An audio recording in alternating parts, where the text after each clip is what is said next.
kulan wacan wanaagsan idin ahaantiinba meel walbood joogtaan iyo si walba is arag maqalkeena idiin soo gaadhaya kusoo dhawaada warkeena qodobada aad ku maqli doontaan waxaa ka mid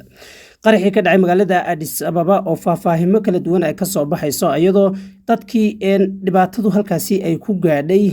qaarkoodii kale ee ka firdhada meesha ay wadaan haatan dibadbaxyo waaweyn oo ay uga soo horjeedaan laamaha ammaanka oo bilaabay beegsiga iyo sidoo kale qabashada dadkii muslimiinta ee ku tukanayay ciida magaalada Addis Ababa waxaa sidoo kale halkaasi ka socdo weli nacaybka diinta islaamka oo Ethiopia si weyn haatan uga dhaqan galay iyadoo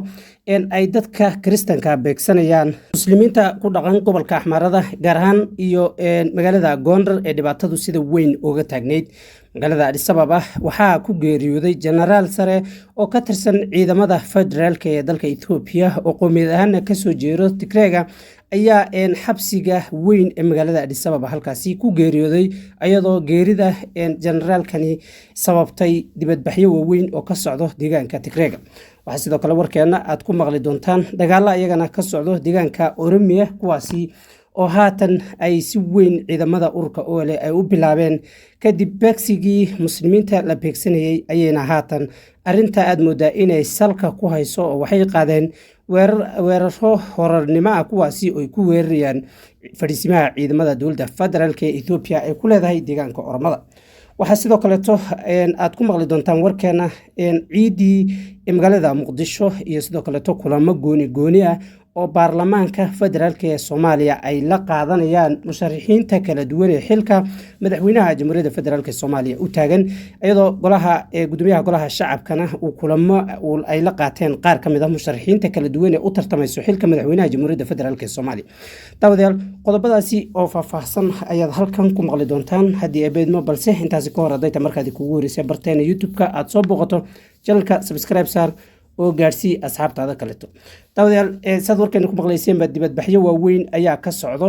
kadib khasaarihii iyo qaraxii weynaa ee lala eegtay dadkii muslimiinta ay ku ciidayay magaalada Addis Ababa ayaa haatan dadkii firxaday waxa ay bilaabeen inay isku soo laabtaan halkaasina ay dibadbaxyo waaweyn ka dhigaan waxaana la arkayay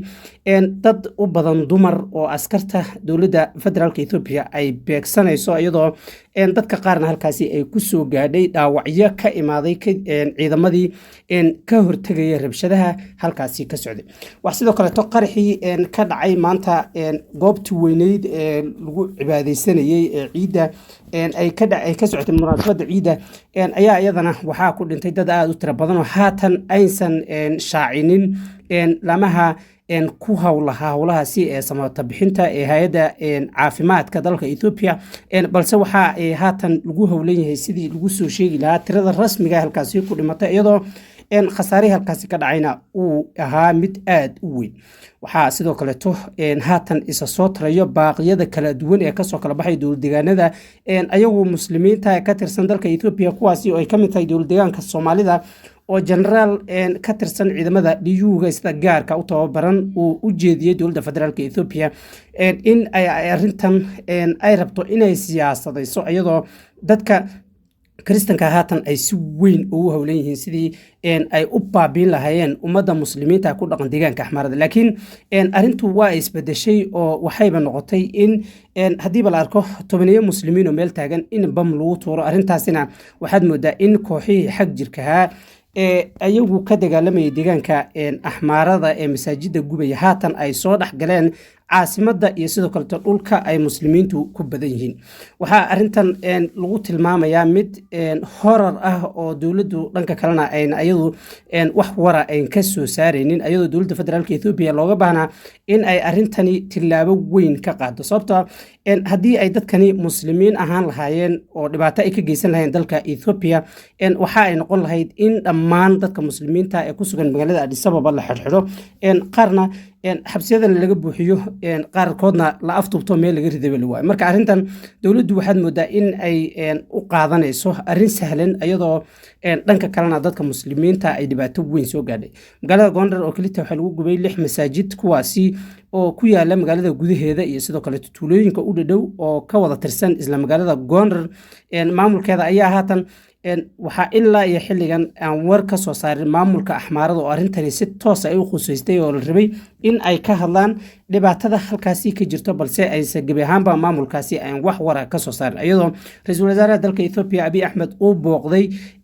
magaalada Bahardar ee caasimada deegaanka Axmaarada halkaasi oo kula kulmay saraakiisha laamaha ammaanka ee deegaanka Axmaarada kuwa federaalka ku sugan halkaasi sidoo kale madaxweynaha deegaankaasi oo ay ka wada hadleen sidii lagu joojin lahaa falaagadan dhibaatada u geysanayso dadka muslimiinta ku dhaqan deegaanka Gondar iyo gaar ahaan gobolka Wollo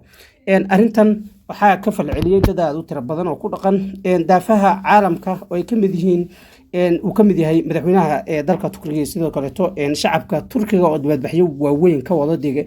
dalkooda ayagoo ugu heelinayo dadka muslimiinta lagu xasuuqay dalka Ethiopia gabi ahaan maamulka sare ee dalka Ethiopia ee golaha Islaamka ayaa iyagana wado baaqiyo kala duwan oo soo jeedinayaan kuwaas ay kula hadlayaan dowladda federaalka Ethiopia in arintani tilaabada khusayso ama tilaabada ayaga kaga aadan ay ka qaado sifa loo joojiyo xasuuqa iyo baabiinta lagu wado dadka muslimiinta maanta dhibaatadii ka dhacday magaalada Addis Ababa ayaana u ah cashirkii ugu dambeeyay oo loo dhigo dadka muslimiinta halkaana ay ka arkaan dadka muslimiinta ku dhaqan dalka Ethiopia in gabi ahaanba laga necab yahay dalka Ethiopia oo arintaasi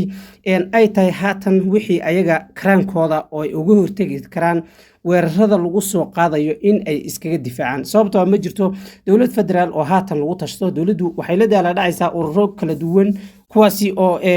dagaaladu ay ka kala socdaan haatan deegaanka Oromia iyo sidoo kale xuduudaha Axmaarada iyo Tigreega iyo sidoo kale Tigreega iyo Canfarta dagaaladaasi ay haatan dawladdu si weyn oo la dagaalamaysa iyadoo sidoo kale tan dawladda federaalka Ethiopia ay sheegtay in ay ururo argagixiso ah soo galeen magaalooyinka Addis Ababa iyo sidoo kale Jigjiga laakiin arintaasi waxa loo fasirtay markii dambe in ay tahay nidaam la rabo in lagu baabiyo laguna banaysto dhiigga ummadda muslimiinta ku dhaqan magaalooyinkaasi dabadeed sidoo kale waxa jirto ayadana dagaalo waaweyn oo ka socdo deegaanka Oromada kuwaasi oo u dhaxeeyo ciidamada dawladda federaalka Ethiopia iyo kuwa Oromia kuwaasi oo labadii isbuuc ee u dambeeyay halkaasi ay dagaalo waaweyn ka socdeen ayaa haatan waxay moodaa in dagaalkii ay si laba jibaareen xooga oola ayagoo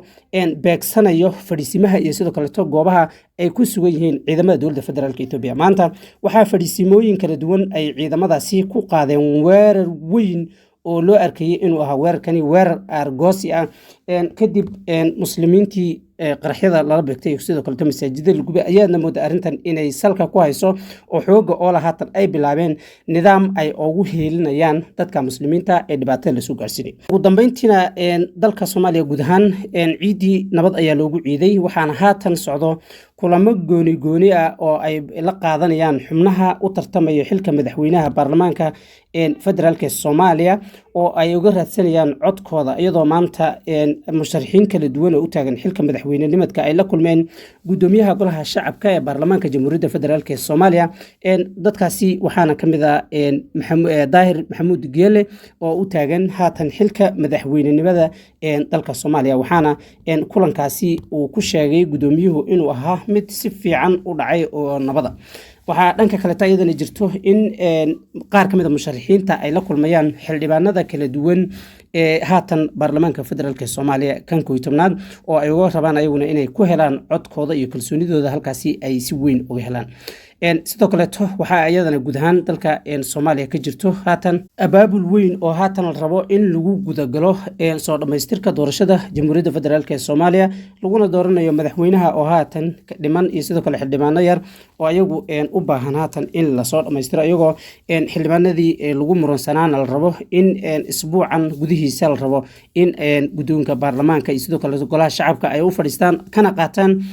go'aanka ugu dambayso oo ay ka midaysan yihiin cidda saxda ah ee 16 xildhibaan ee lagu soo kala doortay magaalada Garbahare iyo sidoo kale magaalada Celwa